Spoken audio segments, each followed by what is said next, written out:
Estamos em mais um vídeo sobre o programa 70 anos da Declaração Universal dos Direitos Humanos, uma programação em parceria com a Unesco e a Cátedra Dom Helder Câmara, Unicap. Neste vídeo, teremos a presença do professor Jaime Benvenuto, professor, doutor, grande intelectual que no Brasil foi responsável pela literatura crítica dos direitos humanos, criando um verdadeiro paradigma do conceito de direitos humanos. Esse programa, em parceria com a Unesco, tem a oportunidade de entrevistá-lo neste vídeo. Professor Jaime, qual a sua avaliação da Declaração Universal dos Direitos Humanos? Então, você me apresentando dessa forma é muita responsabilidade, né? Olha, veja bem, nós temos uma declaração que mudou a face da Terra, mudou a face do mundo. Digamos que a gente tem um mundo, né? Ou seja, falando do século XX, ou seja, no início do século XX, o mundo era muito complicado, não havia um consenso em relação ao que deveria ser visto como sendo direitos humanos.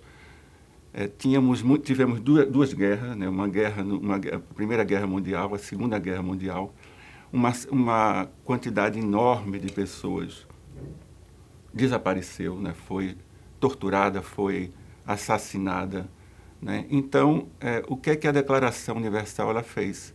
Ela assentou, estabeleceu alguns princípios. Ela é exatamente isso, ou seja, uma definição de princípios. Ela é o que hoje, na teoria do direito internacional, a gente chama de soft law, né? Ou seja, ela estabelece um mínimo relacionado a direitos humanos, né? Um mínimo a ser considerado. Então, o que é que acontece depois da declaração? Ela penetra a vida social dos países. Então, ela está em constituições, né? Ou seja, nas constituições dos países democráticos, nós temos artigos, nós temos capítulos relacionados à defesa de direitos humanos, de direitos civis, políticos, econômicos, sociais, culturais. Então, isso tem um sentido muito grande na formulação daquilo que é uma arquitetura internacional dos direitos humanos. Não fosse a Declaração Universal, nós não teríamos os sistemas internacionais de direitos humanos. Não teríamos a possibilidade de responsabilizar pessoas, de responsabilizar estados, né? Ou seja, está relacionada a declaração com os sistemas regionais de direitos humanos. Temos o sistema interamericano, para dar um exemplo, né? Ou seja, o sistema interamericano é aquele que congrega os países da América. Então, a América faz parte de um sistema que se conecta com o sistema global, né? Então, tem também a Declaração Americana sobre Direitos Humanos, tem a Convenção Americana sobre Direitos Humanos. Se não fosse a Declaração Universal, dificilmente nós teríamos sistemas regionais, né? E funcionando, regulando países, regulando pessoas. Eu diria até mesmo que o sistema hoje de direito humanitário, né, quer dizer, também não existiria não fosse a Declaração Universal de Direitos Humanos. Graças a ela nós temos um Tribunal Penal Internacional que hoje julga pessoas por crimes internacionais. Crime de genocídio, crimes contra a humanidade, crime de guerra, são crimes que só existem em função dessa arquitetura internacional iniciada com a Declaração Universal de Direitos Humanos. Professor Jaime, sua dissertação de mestrado, você sempre, nos seus escritos, você praticamente difundiu a ideia de Descas, né? Da ideia da indivisibilidade dos direitos humanos. 70 anos depois, qual a sua avaliação? Então, a indivisibilidade, ela tinha uma pretensão, e aí ela, digamos que ela cumpriu em parte, mas assim, a indivisibilidade é a ideia de que não tem diferença entre direitos civis, políticos, econômicos, sociais, culturais, né? Ou seja, de um ponto de vista ideal, é isso. Mas, na prática, a gente sabe que os governos eles não gostam de ser responsabilizados por direitos econômicos, sociais e culturais. Essa é uma questão que, hoje em dia, está presente nos debates eleitorais, durante o momento em que os governos são avaliados, em que os governos são testados. A gente vê que os governos não querem saber de ter compromissos com relação a direitos sociais. Mas, e aí, claro, como a gente sempre tem que colocar, durante a Guerra Fria, houve aquela oposição entre países liderados pelos Estados Unidos, países liderados pela União Soviética. Então, isso comprometeu muito o sentido da indivisibilidade dos direitos humanos. E ainda hoje, ou seja, depois da Guerra Fria, digamos que o grande problema está relacionado a direitos sociais. Há setores que vêm dizendo que a Constituição brasileira precisa ser alterada, né, que o próprio sistema internacional precisa ser alterado em função de que, ou seja, o mundo não é mais o mesmo, né, da Guerra Fria, nem diante da Guerra Fria. Houve uma Guerra Fria ganha pelos Estados Unidos. Os Estados Unidos representariam direitos civis e políticos somente, como, aliás, é o que eles fazem.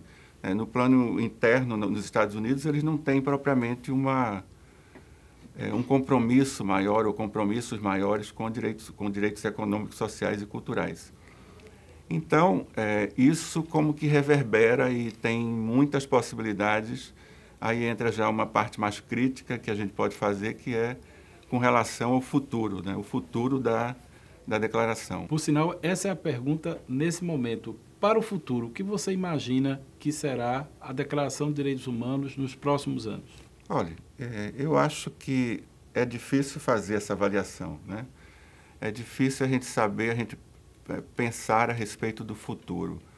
Mas eu tendo a ter uma visão muito pessimista, né? Por conta do momento que nós estamos vivendo. E não é só no Brasil, né? Ou seja, o grande embate hoje em dia não é entre liberalismo e comunismo, né? Isso está, digamos assim, resolvido, né?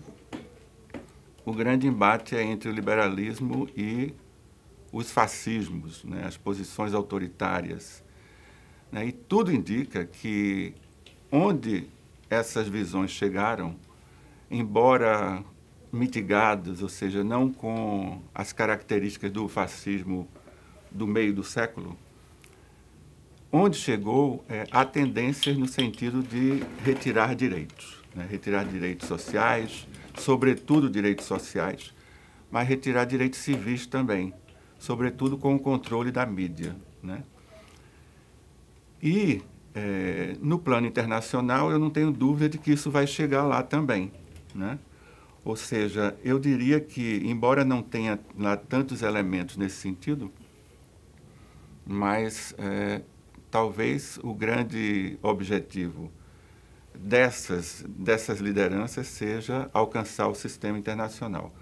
O sistema internacional, por mais limitado que ele seja, por maiores que sejam as críticas que nós fazemos, né, ele consegue responsabilizar pessoas. Temos casos em que, por exemplo, o Estado é obrigado a criar algumas condições, políticas públicas, o Estado é obrigado a pagar indenizações, né? O Estado é obrigado, houve um caso, inclusive, do Chile, em que o Estado foi obrigado a mudar a Constituição, né? Ou seja, adequar a Constituição ao momento político em que se está vivendo. Então, isso incomoda determinados setores, que são justamente aqueles setores mais conservadores, mais do que conservadores, setores realmente comprometidos com uma visão fascista ou autoritária propriamente, né? Então, é nesse sentido que as vozes, e diga-se de passagem, boa parte da população também tem essa visão muito conservadora e autoritária.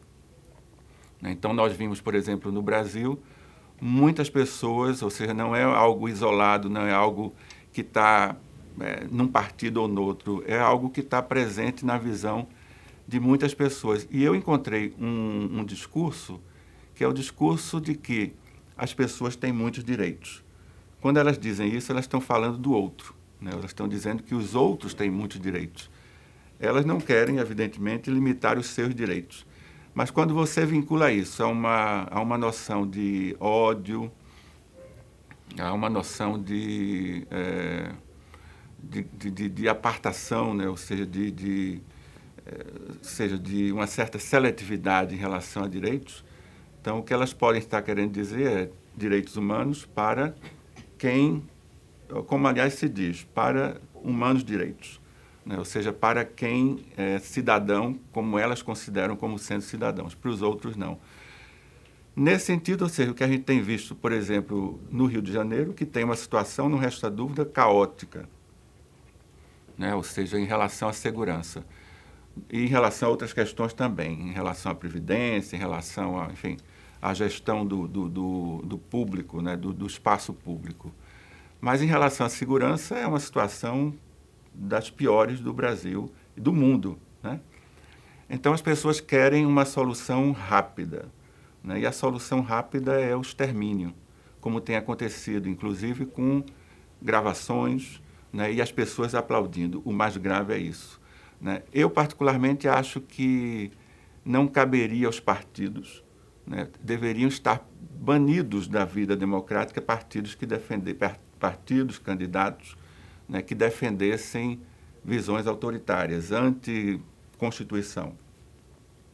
Mas esse não tem sido o entendimento do Supremo Tribunal, né? E da própria população, né? Então, o risco da declaração para o futuro ele é muito grande, né? Ou seja, nós não temos segurança de que ela vai continuar sendo o nosso farol, né, em relação a direitos humanos.